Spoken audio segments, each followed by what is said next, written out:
Courage is identifying your fears and pursuing them, taking action towards those fears. It's not just taking action, it's taking actions that scare you because they move you closer to your goal. And the crazy part is that we know that that action was the right one to take because it scared you, because it required you to grow into a more courageous and confident person in order to face that fear and move closer to your goal. Or you can let fear get the better of you and live a predictable life, shielded from failure, but shielded from growth as well, and never really creating the life that you want. The reality is it takes a lot of courage to live your authentic life, and I think if more people did that, then we'd just be a happier species. For all of us, it's important when we look back over our life, when we're sitting there by ourselves at the very end, to be really proud of ourselves. It really does get to the point when you just have to sit back with yourself and kind of say, okay, this is what I want, and I know that I can do this, this, and this to get there. All I have to do is really commit. Like, if I have a plan, I just gotta commit to it. In this video, we're gonna cover why it's so important to have courage in creating the life that we want, what gets in our way, what gets in the way of us creating that ability to develop courage and face our fears, and then how to conjure it ourselves without any external validation or external success. Just how do we build that courage reserve within us? One of the most nerve-wracking experiences of my entire life was when I did the mask confidence assessment in firefighter 1 training back when I was 17. It was an obstacle course that you had to go through in all of your gear, including having an air tank with a face mask connected, so you're on a limited air supply, but with a piece of wax paper inside the front of your mask. We were led into a building with no light, so there's no visibility at all, simulating a smoke condition, with a hose line threaded through an obstacle course that you had to get through, simulating moving through a building, maybe a home or something like that, without being able to see and needing to maneuver all of your gear. And I remember the first time that I did this, I didn't have a lot of fear because I didn't really know what I was getting myself into. But I knew that I wanted to do this. I knew I wanted to become a volunteer firefighter, and I was so inspired by my instructors that, you know, I just kind of went into it and I just gave it a shot, and it was okay. It was fine. I mean, I'd never felt claustrophobia like that before, but that was, it was just, you know, I knew it was happening. You know, I knew that this was something that we were going to do. And I felt like, you know, with a little bit of coaching and assistance, I was able to get through it. And, you know, when I got through it, I felt really great about myself. You know, I felt like, wow, you know, if I could do this, what can't I do? Right? So I had this really incredible attitude. But what I didn't know was that when I went back over the summer to do a firefighter assistant search team training, which is a rescue certification that you need in order to attempt rescues on downed firefighters that might have fallen through the floor and are now trapped in a basement, that they were going to, the first thing that we were going to do when we walked into that classroom was they would say, all right, we're going to spend the next 3 hours reassessing our mask confidence skills. I had no idea that we were going to do that. And I also didn't really know what to expect. They gave me the impression that we were going to go through something much, much harder for this certification than we did for the initial training. And I started to get really, really fearful. I was panicking. My stomach was like really hurting for some reason. And I got really scared, and I went to the instructor, Captain Parrott, and I said to him that I didn't think that I could do it. I didn't think that I could do it, and I wasn't sure if I should even try. And he really gave me, this was just such an incredible gift. He gave me the permission to fail in his words, his encouragement to just give it a try. I knew that this is what I wanted, and I knew that in order to get it, I was going to have to face that fear. And it was really hard leading up to going into that obstacle course. I was just waiting and waiting as other people were going through it, and just kind of, just letting my mind spin, and really doubt whether or not that this was something that I could do. But I gave it a shot, and yeah, it was really hard, but I got through it. And when I look back on that situation, it's evidence that just because I'm afraid that I might fail, or that, I don't maybe feel super confident physically, I have stomach pain, or, my mind is racing, that's not a reason to let fear dictate how you move through the world, what actions you take towards your goals. So why is it so important to have courage? It's because courage allows us to dream. Courage allows us to set goals for ourselves that seem insurmountable, but gives us the conviction to say, this is what I want, and I'm willing to do whatever it takes. And this takes the power away from the fear that we have, the hesitations about, whether or not the goal is reachable or insurmountable. Having that courage, it's knowing that we are going to brush up against fear throughout this process of going from where we are to where we want to be. The courage in life to be your authentic self is really important. I think a lot of people, myself included, like to get, shield myself and act a certain way in a certain situation. And the reality is it takes a lot of courage to live your authentic life. And I think if more people did that, then we'd just be a happier species. Oh, that's awesome. It's good to have courage because there's going to be a point where you will end up becoming aware of the fact that you really are doing this by yourself, whether it's the life that you choose to live, or the people that you want to interact with, or like the environment that you want for yourself. No one else can really understand that feeling that it brings to you. So when you kind of accept that fact and get the courage, then that's kind of how you're going to break the boundary to get to it. Do you understand?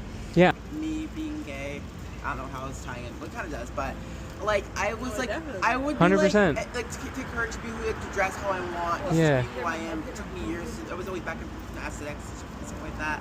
I like have to have courage to dress like how I want to dress, stuff like that. Just be who you want to be. I would say that for all of us, it's important when we look back over our life, when we're sitting there by ourselves at the very end, to be really proud of ourselves. And I think that in order to get to that moment, you have to be courageous.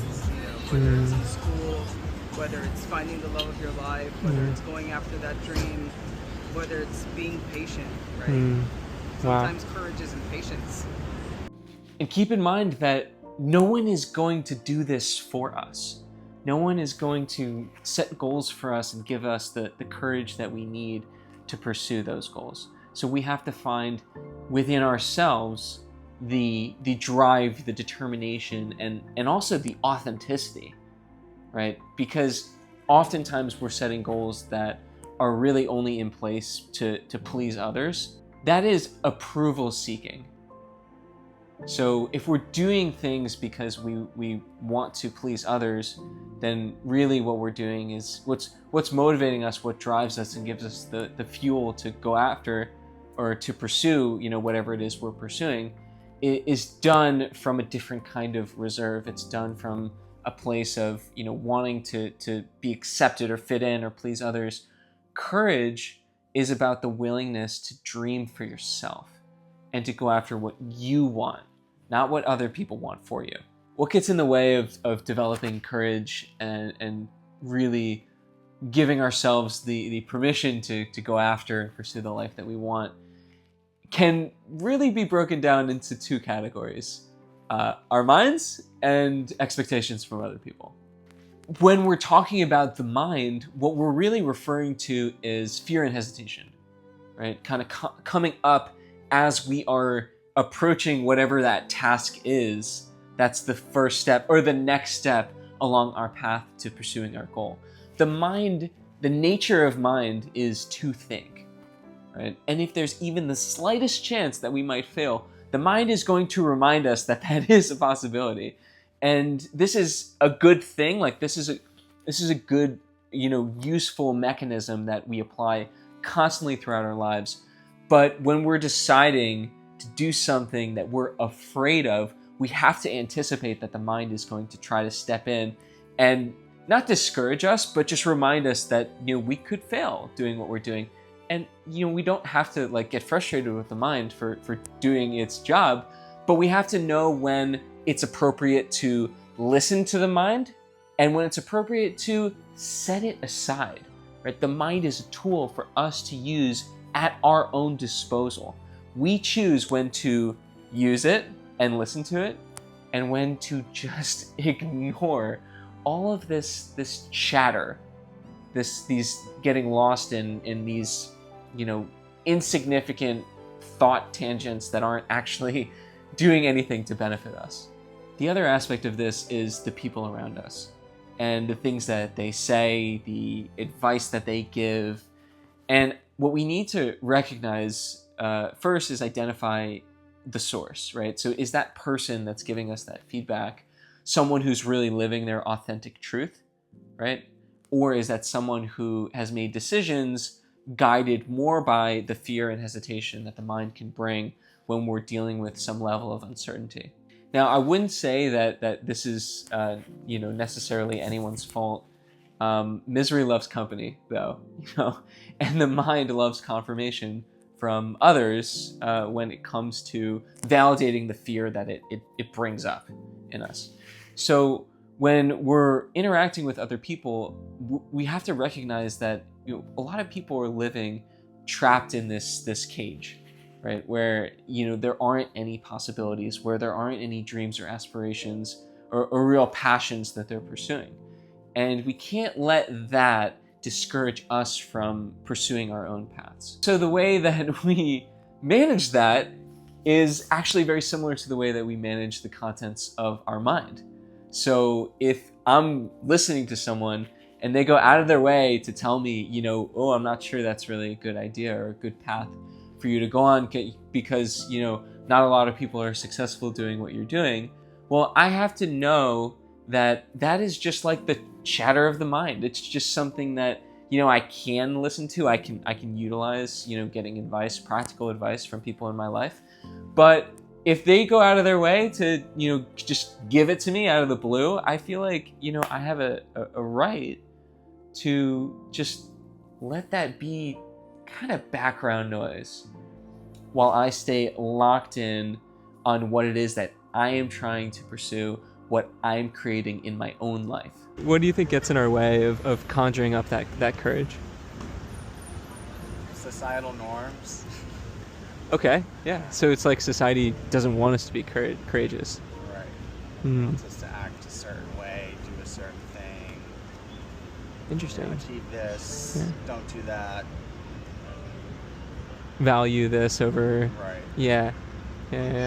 Buy into the rat race mentality. It's definitely perspective. I feel like other perspectives could be a big reason as to why people aren't courageous. Always wanting to know what someone will think about something they do or like something they wear or like just in general, their opinion, the opinion of other people weighs a lot more on someone's opinion of themselves. So that can kind of like take your courage away. Yeah. That kind of makes sense. Yeah. Because it's kind of like noise that is distracting you from what you should say. Right.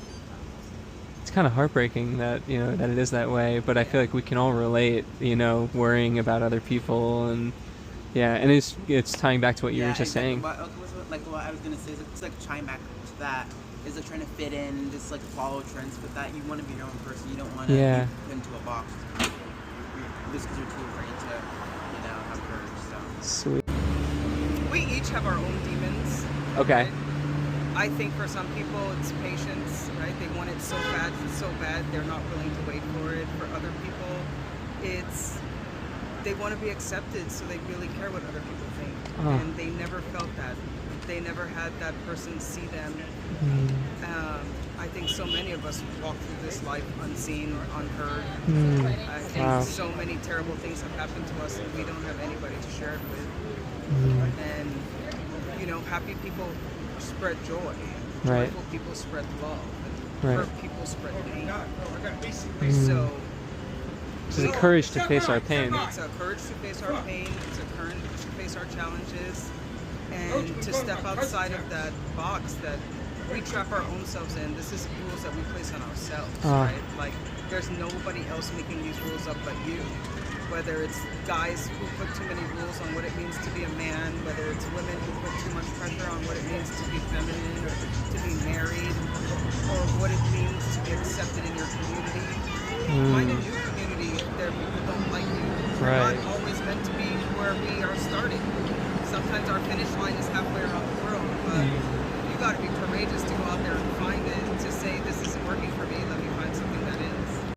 So the first thing that we need to look out for are the ways that we sabotage ourselves. And we've talked about fear and hesitation and how that plays a role in impeding our ability to really pursue our goals. But we can also think more consciously. Instead of just reacting to the content of our minds, we can think consciously about our relationship to fear and uncertainty and to failure, right? And so part of having courage is being willing to take risks and fail. And we can create the conditions for learning through failure if we have the right attitude, if we're open to learning to whatever it is that happened without getting discouraged or giving up on our ultimate goal. The second thing is to be prepared to be misunderstood by the people around you. And again, this is not just, like we discussed before, where we're reacting to the way people kind of come out of the woodwork to share their own fear and uncertainty and project that onto you. I'm talking more about a preemptive contemplation where you meditate on the idea that people are going to have some resistance to what you're doing, and just remind yourself that it's hard for people who are not courageous, are not pursuing their goals, to see someone who is so fearless and so determined to reach their goal. And that's pretty much it. I mean, it's not a super long list of all the things that get in the way of us conjuring up that courage, our own inner dialogue and the dialogues and the projections of others. But if we're going to keep it, then we have to learn how to listen to it, understand it, interpret it, and then ultimately apply it. If you're giving someone any advice, like how to become more courageous, what might you say? Be present. Cool. It really does get to a point when you just have to sit back with yourself and kind of say, okay, this is what I want, and I know that I can do this, and this to get there. All I have to do is really commit. Like, if I have a plan, I just gotta commit to it. Courageous. Like Kay said, getting to a certain point and not being unhappy with yourself kind of helps you build courage, if that makes sense in a way. Like self-confidence. Yeah, because That's automatic. I hate how I dressed. I didn't like the aesthetic I was portraying. Like, I kind of broke out of that shell and started talking to people, especially coming here and going to school here. It's a courage to make new friends. It's a courage to go. Like, everyone's having so much friends. Like, just being nice to everyone, just being outgoing and having courage. Because everyone's in our school. Everyone's very cliquey. Okay. So that's why no one really has courage. They don't really talk to anyone besides their little friends. So. Courage is kindness. Exactly. I love that. You got to work through it. So it's just no different head than on. getting over a cold or getting over the flu, right? There's no medicine. The medicine just masks the symptoms, but really you got to work through it. And it doesn't. There's no super highway to be pain-free. You got to do the work. You got to take the steps. You got to walk the walk.